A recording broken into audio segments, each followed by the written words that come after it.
This is a millionaire theme hour. We're talking to people with $1 million net worths and asking them how they did it. A millionaire is not someone that makes $1 million a year.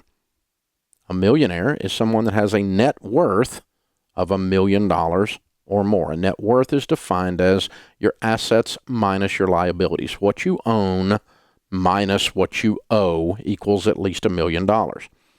So you could have a bunch of paid for real estate. You could have a pile of cash. You could have a mix of that. Your 401k is in the equation, invested in good mutual funds, which is where we're finding most people have theirs. A large portion of their wealth is done just by saving in their 401k. If you want to be a millionaire, we're seeing that over and over and over again, by the way. And none of these people are 90 that we've talked to so far. We might talk to a 90-year-old, but so far they've all been in their 50s, except one gentleman who was 64. So 52 to 64 was the age range that we've talked to today. These are actual millionaires. This is not political hype. It is not political trash where someone's trying to make a point. This is just real people. And if you want to know what it takes to be a millionaire, maybe you ought to listen to real people. Gena is with us in New York City. Hi, Gena. How are you? Hi. Thank you, Mr. Ramsey. How are you doing? Better than I deserve. What is your net worth?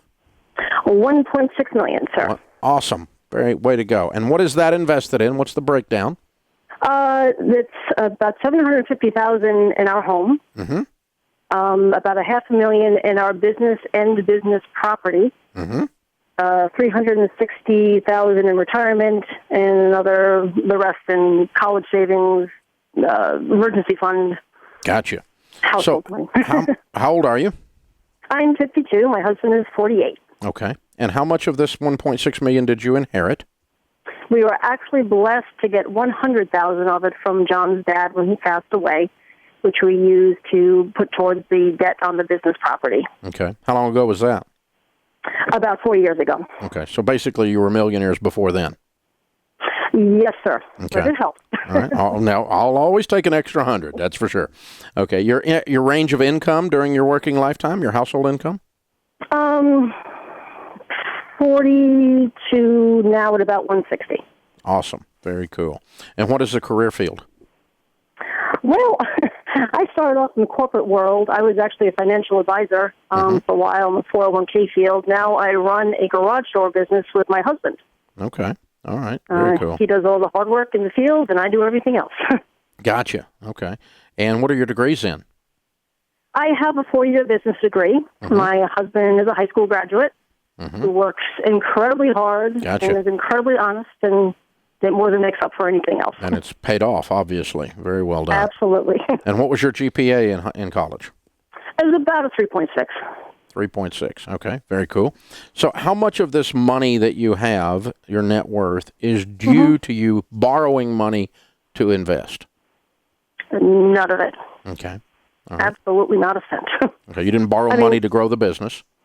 No. No, we did. Well, except for the debt on the property. Okay, so you did buy a piece of property with that, but that's paid off now. Yes. Yes, okay. It is.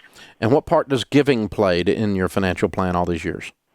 Not as big a role as we would like. We're looking forward to, actually, we are, right now, Kelly asked if we've had any debt right now. We are 10 days from now going to be paying the last $7,000 off of our home mortgage. All right. And then we will be done. It's a kind of a debt-free thing here going on, I guess. Debt-free scream today. Good.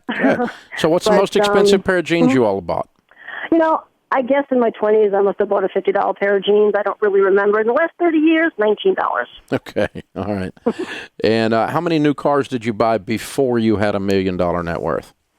One, but it got 150,000 miles on it before I got rid of it. Gotcha. Okay. And between you and your husband, how many nonfiction books do you all read a year, do you think? We listen, because we spend a lot of time in vehicles. Probably about 1 to 2 a month. Okay, but audiobooks then, huh? Yes, so he's in his service vehicle all day, so he has a lot of time to be in the car listening. What would he say his favorite book was in the last year? Not mine. God, we've been reading a lot of your stuff. I can't even think right now. I have to say, when I've been listening to your last caller, and he was just so fantastic. I'm thinking, wow, my story is so underwhelming compared to his. You know what? None of these stories are anybody that shot the moon in one fell swoop. Everybody, all of us that have made money, we've worked our butts off and saved money. It's really not there's no real big deal here. That's what the common theme among all of us is. Mm-hmm. And I'm a multimillionaire. So same thing, same situation. And I didn't sign an NFL contract for $10 million. It never happened to me, So if I could just say, I know I'm supposed to be really brief. We did stupid with a big S about 12 years ago, when we still had about $230,000 debt on our house. We purchased a business where John had worked for many years, actually. Between the business and the property, we put an additional $525,000 of debt on us. We had $755,000 worth of debt about 12 years ago, and we were too ignorant to be totally petrified by that. But wow. We worked it off, and fortunately it worked out for us. You live through it is what it amounts to.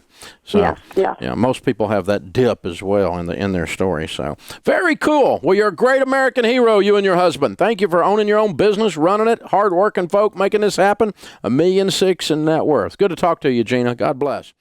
Hey guys, thanks for watching. If you enjoyed this video, click the subscribe button to get the latest content and check out these other great clips from the show. So you have to break the cycle.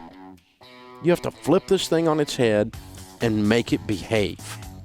You've got to get so fired up and wired up that your broke friends think you've lost your mind.